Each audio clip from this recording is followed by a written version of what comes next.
Təbii ki, Atlanta Olimpiya oyunlarında finalda baş vermiş, belə deyək də, haqsızlıq bütün dünyaya səs salmışdı. Əlbəttə ki, o cümlədən mən bayaq da qeyd etmişəm, deyirəm ki, ulu öndərimizin, yəni sırf bu görüşlərə, Olimpiya oyunlarının final görüşünə və digər görüşlərə baxması, o cümlədən mənim final görüşümdə haqsızlıqla üzləşməyimi bir dərhal reaksiya vermişdi. Biz elə Atlanta Olimpiya oyunlarında olduğu vaxtda öz sözlərini çatdırmışdı və bizim heç bir xəbərimiz də yox idi.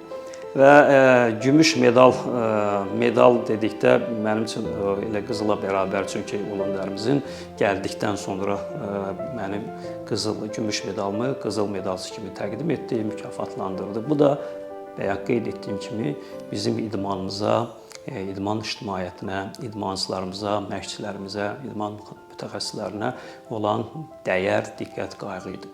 Və əlbəttə mənim sevincimin həddi yox idi ki, finala çıxmaq. Bilirsiniz ki, final görüşünə qədər,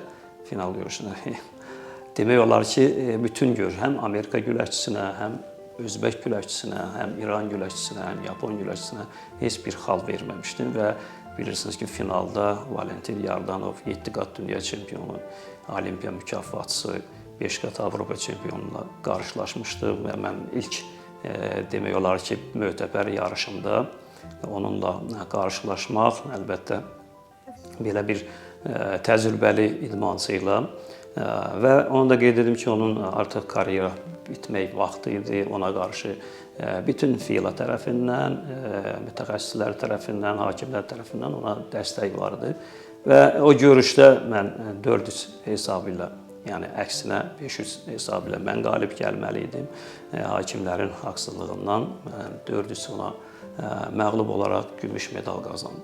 Məyuslıq var idi, yəni mən onu fikirləşirdim ilk dəfə Olimpiya oyunlarında iştirak etməyimə baxmayaraq, mən əlbəttə ki, ölkəmiz üçün, xalqımız üçün qızıl medal qazanıb, bayrağımızı yüksəklərə qaldırıb, himnimizi səsləndirmək şansı əlimizdə var idi və belə bir hal yaşandı ki, artıq gümüş medalla kifayətləndirib.